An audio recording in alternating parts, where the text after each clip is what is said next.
fellow Rotarians. Did you hear the one about Dick Olson? You know, Dick Olson. He was the club president back in '79, longtime Rotarian. Well, he won a prestigious award. They found him outstanding in his field. So I'm here today to celebrate Dick Olson. My name's Cheryl Whitkey. I'm delighted to tell you a little bit about Dick. I had a chance to talk to him a couple weeks ago, and here's what I learned. First of all, he doesn't give advice, so you have to just sort of watch and learn from his actions and the warmth that he brings to his life and to the people in it. He grew up on a farm in Edgerton, one of 4 boys, Norwegian stock, went on to travel to Sweden actually as a foreign exchange student through Rotary before there was even a Rotary Youth Exchange. And then went off to the Korean War where he fixed big, huge, fancy radar equipment to help with that effort. Came home, went to law school, joined Rotary, and has been working with us to keep the bylaws polished.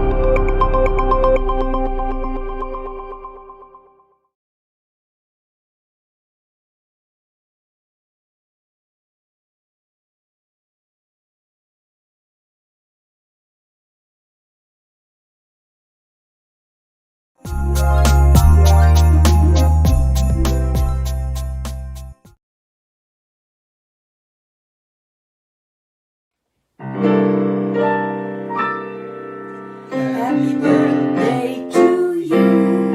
Happy birthday to you. Happy birthday, dear Rotarians.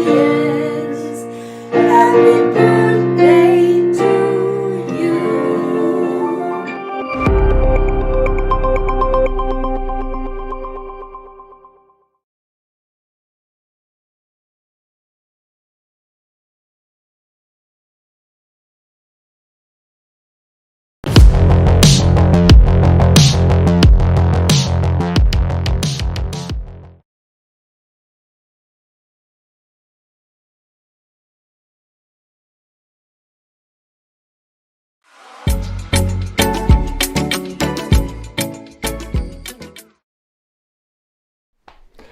Good afternoon. My name is Brad Binkowski. I'm a partner with Urban Land Interests. I'm very pleased to have the opportunity to appear before Downtown Rotary to talk about issues, problems, challenges, and opportunities that downtown Madison faces. I know it's a subject that's near and dear to my heart, and it's something that the members of Downtown Rotary are passionate about and are really in kind of a unique position to try and make a difference in. You know, when we look at the last year, 2020, the advent of COVID, the social protests and the damage that we recorded on State Street, we've gone through one of the most tumultuous years that any of us have ever imagined, well beyond our comprehension. You know, we're at a point where downtown Madison today is very similar to what existed in downtown Madison in the 1980s. There's very little traffic on the sidewalks. Restaurants are shuttered. In the 1980s, they didn't exist. People are staying away from work. Parking ramps are empty. You know, the social fabric of our community has really kind of been torn apart by both the protests that turned violent and by people's efforts to stay home and avoid each other to protect themselves against COVID. You know, in these times, it's really important that we remember what downtown was and that we really anticipate what it can be again, and that we really understand the steps that are necessary to make it something better. I'm going to give a little brief summary of the history of Block 89 to illustrate, I think, a couple of points that I'm going to make. One is, it's really important for people to invest in projects and in efforts that can make a long-term difference. Without that commitment to the future and without that investment, things are not going to change. Things are not going to just automatically come back to normal. In 1980s, downtown Madison was deserted because all of the retail tenants and shops had moved out to malls on the east and west side of town. There weren't any new office buildings. The last big office building in downtown Madison was U.S. Bank Plaza, First Wisconsin Plaza at the time, that was built in 1973. Property was available for development, and it was relatively inexpensive. So we took an option to buy some property in Block 89, the old abandoned JCPenney department store, from Northwestern Mutual, and we developed a concept to convert it into a large floor plate office building. At the same time, Manchester's Place was being developed and pursued by Fred Mose and Nate Brand and John Peterson. People looked at those two projects, which were the first new office buildings in 15 years in downtown Madison, and laughed and said, "You guys are going to go broke." In fact, we didn't. 18 months after each of the projects were complete, they were full and they were very successful. In the case of Block 89, the renovation of the Pennies building became the first phase of what was growing into a full-scale block development. We had moved our offices into a little tiny historic building, the American Exchange Bank, where we had 3,000 square feet on the third floor. We decided that that building was an important part of Madison's history that needed to be saved. It had been vacant for some 6 years, I think, before we bought it from Valley Bank. And, we moved in, converted it into a really nice small office building. And from that building, we planned the expansion and the development of Block 89. We slowly acquired some property. We went to the city, Madison, with a concept. And that concept basically said, we want to make an investment in a project that will stand the test of time, where we can put parking underground. At the time that we bought the site, as you can see from the slides that I'm going to show you, there was vacant surface parking and buildings that were abandoned on the site. Putting parking underground basically was a really critical step, we thought, so that we could reactivate the sidewalks and bring restaurants and retail shops back. And above that retail level, we could develop mixed floor plate office space that could appeal to a wide variety of different users. We went to the city of Madison. We needed a partnership because we couldn't afford to develop very expensive underground parking ourselves. Made a presentation to them about the concept of the project and about the financing structure. George Austin, who was the director of planning and development at the time, said, "You know what? This is great urban planning, and our support of underground parking is really critical to implement that plan." Paul Soglin, George Austin, Paul Riley, other leaders said, "Yep, we can do this," and they did. And we started on the construction of the parking, and what you see, on the next 3 slides is a comparison of what existed before we started, and what the end result of our effort was. Block 89 became, an example of what we could do in downtown Madison and what others could do in downtown Madison. We ended up with a project that has 560,000 square feet of office space that was basically full of a variety of law firms, lobbyists, others who wanted to be downtown. We had 6 or 7 different restaurants, all above an expensive underground parking ramp. Block 89 was and still is the single block of property that has the highest assessed value of any block in the city of Madison. So it's generating lots of tax revenue for the city to go out and do other things with. When we looked at the opportunity that surrounded the American Exchange Bank, as we were sitting in it, we saw a block that was abandoned buildings or underutilized buildings. It was, full of surface parking.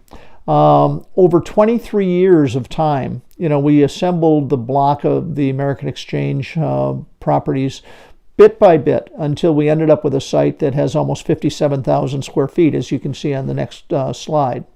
Wasn't an easy task. Again, 23 years wasn't a short time frame, but we believed that the same development outcome that we demonstrated that we could do at Block 89 was appropriate for the American Exchange Bank. We planned what we could do. We knew that the American Exchange property that we assembled was one of only 2 sites left in downtown Madison where you could do a large underground parking ramp.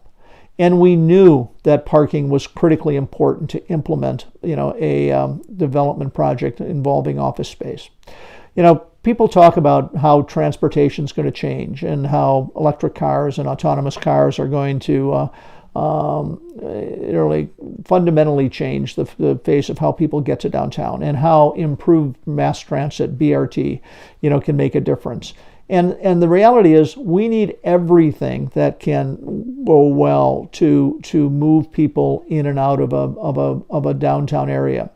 And we're hopeful that will come about. But the reality is that unless you have parking, you can't sign leases. And whether you're negotiating an office lease in the suburbs on the far west side, the east side, or in downtown Madison, office tenants have a minimum number of parking stalls that they demand. And in fact, you can never supply enough parking to meet their needs. And so in any development, you're going to have a limited number of stalls. Most people will be coming to work by bus, by walking from their adjacent apartments, or by riding a bicycle. And that's a really good thing. We need a multimodal transportation system, but maximizing the amount of underground parking that we can supply is part of the solution. And by using underground parking to stimulate tax base, we can enable the city to recover from the economic calamity that COVID has imposed. And we can provide new revenues that they can use to go out and advance other important initiatives. Let me give you an example. When we developed recently the Anchor Bank properties, we provided a 543-car underground parking ramp. We got cooperation from the city to let us build underneath Carroll Street and into a little bit of the right-of-way on Doty Street. We basically created and redeveloped the Anchor office building, did an expansion, created a 200,000 square foot building.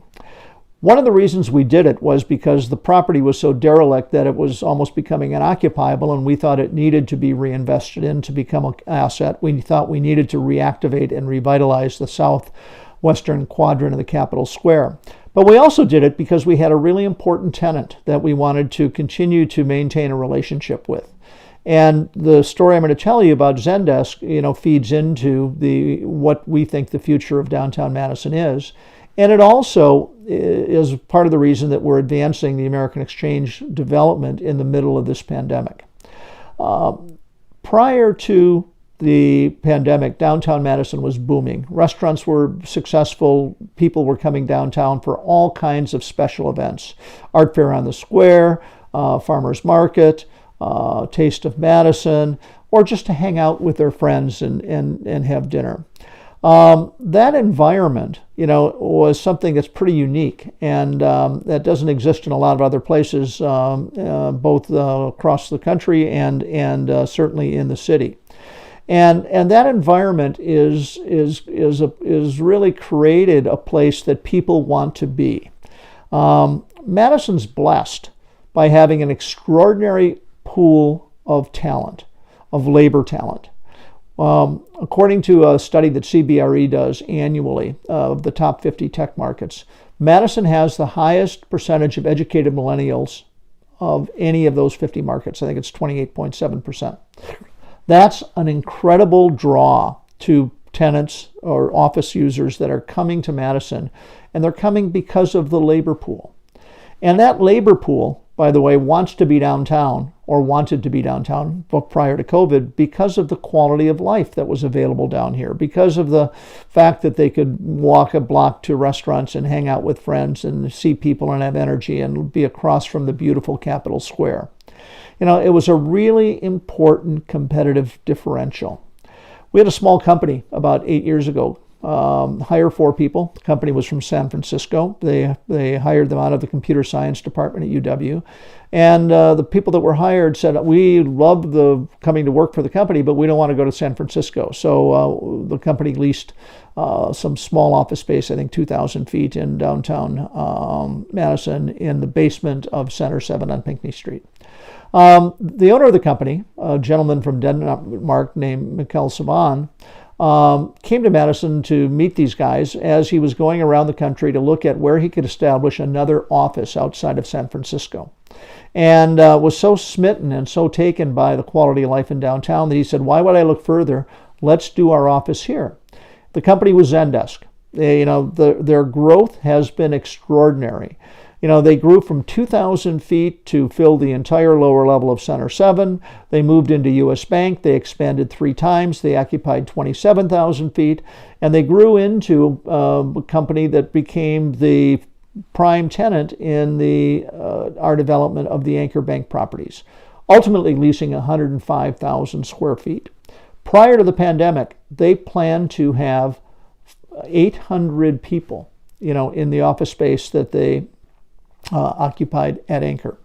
An extremely high density, and the build out of their space has been absolutely wonderful. It's extraordinary. When the Mariner staff got a tour a year ago, I think they were really impressed. And Zendesk has been a very proactive partner with the city, with the downtown, and with non-governmental organizations that they want to support. The COVID changed their plans. They aren't in the building now. They're working remotely. They're hoping they can come back sometime in the middle of 2021, but that's still not sure.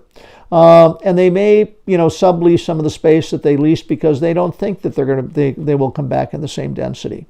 But they grew from 2,000 feet to 100,000 feet plus or minus in a very short period of time because of the quality of life in downtown and because they could find office space that was available to meet their needs. Without office space in downtown, they would have been, someplace else. And we were delighted to be able to give them an accommodation that they were excited about and that they really liked. Zendesk has 300 parking stalls available in the 543 car ramp that we built. If they, at full employment, what they expected pre-COVID, 800, it means 500 people would be coming to work using bus, using their feet to walk or riding a bike. That's an example of how parking, which Zendesk required, enabled a lease that drove a building, that drove significant tax revenue for the city of Madison, that improved the quality of the square, and that hopefully became an example that we can use to reach out to other tech companies. In downtown Madison, there are other examples of technology growth. Google leased a small 7,000 square foot space in one of the buildings on East Washington Avenue. They've now grown to 49,000 square feet, increasing sevenfold. Sony moved into the renovated U.S. Bank Plaza building. Educational Analytics, Propeller Health. I can keep on going down the list. Technology firms like architects who rely on talented workers are moving into the downtown. Today, downtown Madison last year gained 1.77 new technology employees for every one that left. According to the newsletter that was published recently, that's the highest level of tech in-migration any place in the U.S. It exceeds the ratios in Austin, and all of the other cities that you read about in national press that are bigger than Madison. We're getting more net technology in migration because people identify Madison as a user comfortable, friendly, place that they want to put down roots. That trend is going to continue and is going to grow once we're through COVID. And that's why we're advancing the American Exchange Bank property today. As you look at the slides for American Exchange, you can see that the vast majority, more than half, 53% of the site that we control and grew to control over 23 years is used for surface parking or an abandoned bank drive-up. The buildings are vacant or functionally obsolete. In over 700 lineal feet of sidewalk frontage, there are 0 retail stores. All of the space is used for office space, and it's not very attractive, and it's hard to keep filled.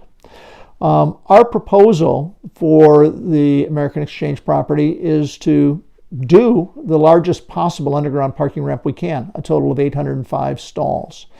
And to design the ramp so that we can reactivate the sidewalks surrounding the bank and create 22,000 square feet of new space that can attract new restaurants and new shops that'll activate the sidewalk and be a place for people to be in, to hang out. And above that retail level, we want to do 300,000 square feet of office space that's focused on technology users. Office space that has a whole series of landscape roof terraces that you can see in the attached plans, that has a glassy building, but office space that sits above, a ground floor level that is designed to recapture the traditional scale of retailing in downtown, that saves and incorporates the historic bank building into the fabric of the development, that treats the expanse of Pinckney Street as a series of smaller retail expressions that reflect what the square was. We aren't proposing a monolithic build-to-us bank that actually, tries to compete with the Capitol. We've gotten a really positive response from the city. We've received all of our major public approvals over really, kind of one significant opponent. The people from Eno Vino and the AC Hotel really opposed our project because it was taking away their view. Nobody's entitled to a view, and in the end, the city, agreed. We believe that having 2,000 people housed in the American Exchange project will drive demand for restaurants and retail shops in the downtown that will actually make Eno Vino stronger and better. And that's why we're advancing this development through the approvals in the midst of a pandemic, because building for the future is critical to solving some of the problems that we face today. It helped pave the way to make the square what it was in the 70s and 80s, before COVID. A commitment to the future and investing in the future will help the square recapture the vitality, the energy, and the quality of life that it once had.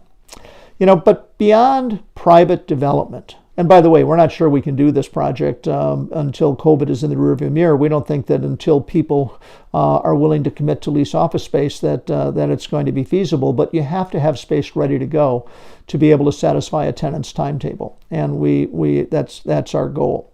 So in 2022, hopefully, we're going to start this project. And the project, when it's done, will increase dramatically the tax revenues, generated by the city by some 13, 14, 15 times.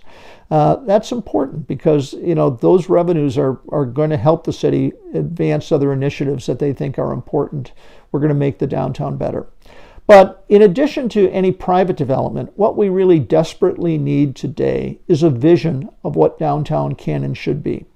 The vision of State Street being a series of boarded up buildings without any retail viability isn't very appealing. It's time to talk about getting the buses off of State Street. It's time to talk about turning State Street into a pedestrian mall that can really attract people, that, where there's outdoor seating next to the restaurants. The city's experiment with streetability was a great success.